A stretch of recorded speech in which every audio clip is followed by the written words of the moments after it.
So let's start off with bald. Now, bald, I almost want to put in the it's over tier. It's basically right here. So we'll put it at the top of huge flaw. There are very, very few people that are in late stages of balding or completely bald that can be attractive. It's definitely a very ugly trait for both men and women. You can be attractive if you're bald. We'll put it at the top of huge flaw. Very huge flaw. Get on your dutasteride, get on your finasteride. Don't let yourself become bald. Next we have obese.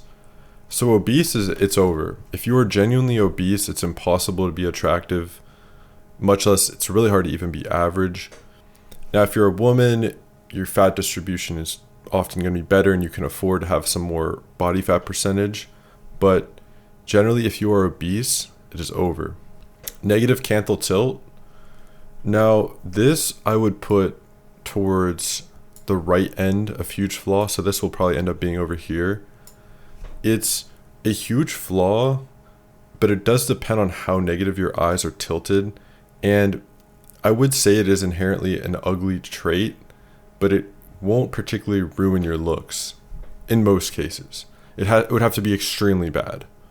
Here we have a convex / rounded profile from the side. I will put this at about a flaw. Actually men and women can still be quite attractive with a rounder side profile. It does depend what's making it round. Is it the chin recession or is it more like brow ridge recession?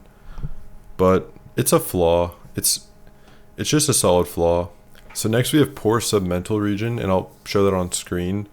I will put this in flaw as well. It's definitely not gonna be as big as being bald or notable negative canthal tilt, but it's definitely high in the flaw tier. Long face shape, again, this is another one that is just a standard flaw. Certainly not a minor flaw, but not a major flaw. You can definitely still be attractive with a long face shape. Next we have poor eyebrow tilt. So this is a big issue if you're a man with negatively tilted eyebrows, but otherwise this is a minor flaw, not very important. Poor facial thirds. Now, these genuinely poor facial thirds, we can put this in a huge flaw. Like if your forehead is your biggest facial third instead of your jaw as a man, or if your mid face is the way biggest third, etc. If your lower third is very small, this can be a huge flaw. You can still be attractive with a very tall forehead, but it's definitely, I think we could even put it here. It's, no, yeah, we'll put it like here. It's very important though. Sparse eyebrows. This is a flaw. You can still be attractive with sparse eyebrows.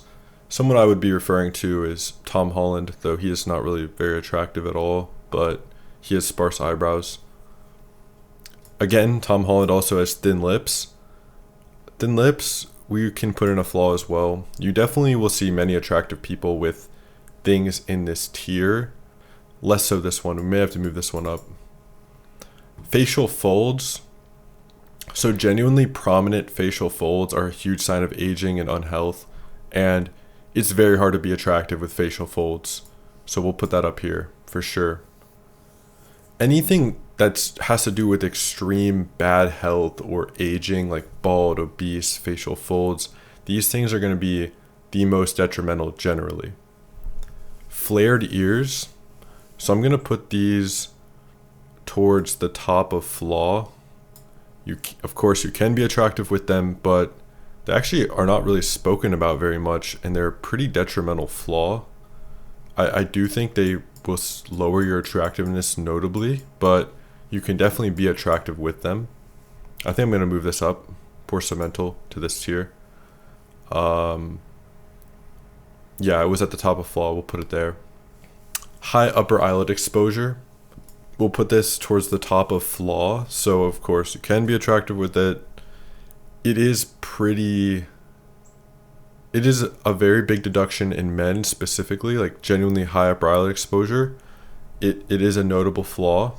Not a huge flaw though. So short ramus, I think this deserves to go to the top of flaw, especially as a man. If you have a genuinely short ramus, it's going to impact how much jaw mass you have. that's going to most likely make your lower third very short unless you're quite downgrown. And in motion, like from the side profile, it's going to make your side profile look a lot worse. Now, the only reason I wouldn't put it in huge flaw is your front profile does tend to matter more for attractiveness, and it's not like you can't still have a tall lower third with one, but I'll put it at the top of flaw. Poor eye shape. So a genuinely poor eye shape will significantly lower your dimorphism.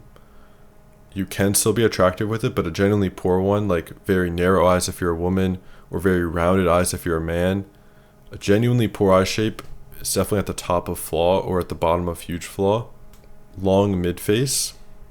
We'll put this towards the middle of flaw. Definitely can still be attractive with it. Low facial width to height ratio. So that will go up here. If you have a genuinely low facial width to height ratio, then it will be very hard to be attractive. Low cheekbones. This deserves to go towards this side of flaw. Very many attractive people with medium low to low set cheekbones, but definitely is a notable flaw. Narrow jaw. Again, in this like sort of mid to high range in the flaw tier. Poor nose. Poor nose is more towards this side of flaw. It's even for women, I think it's a little overrated for women as well, but you'll see so many people, both men and women, with not a great nose that are still fairly attractive. Acne. So genuine acne, like the real condition, I'm going to put it in it's over. That's probably going to be the only other one in it's over. And arguably you can put bald because it applies to almost every person. You could put bald up there. I think I'm going to put it up there just for consistency of these tiers. Obese, acne, bald. Those would probably be my three to where it's pretty much over for your attractiveness. In terms of actually being attractive. Like, I'm not saying you can't be average, but genuinely being attractive while being obese, having acne, or being bald is very, very hard, nearly impossible. And acne would be the least important of the three. Acne is, if you have cystic acne or just the actual condition where you have acne all over your face, it's basically over for your attractiveness. And of course, all three of these things are actually changeable, funny enough. Recessed jaw. So this is going to go to the top of huge flaw. Genuinely recessed jaw. It is still possible to be attractive with a genuinely recessed jaw, but very difficult. Eye spacing. So poor eye spacing is going to go right next to negative canthal tilt. If your eyes are notably too close together or notably too far apart, those are huge issues. Those are huge issues. You will see people like, say, Mike Piszczek, who have quite wide set eyes but are still very attractive. But then you also see people like Adriana Lima's ex-boyfriend Marco Jaric, who has very close set eyes, and it completely ruined his looks for sure. So this one, at extremes, it can literally be over, but for the general sense of the tier, I'd put it in huge flaw. And lastly, we have thin neck. Now, thin neck I'm going to put in minor flaw with eyebrow tilt. Of course, you can take any of these features to the extreme and it would be over, but like a super thin neck. But like a generally thin neck is just a minor flaw, I'd say. And that concludes our tier list. Always remember, guys, if you want a facial analysis, personalized looks maxing advice, or even a full facial report, check out the link down below. I love working with you guys. I love helping you guys improve your appearance. I love giving you guys honest face ratings, even though you guys may not love me for it. And I will catch you guys next time.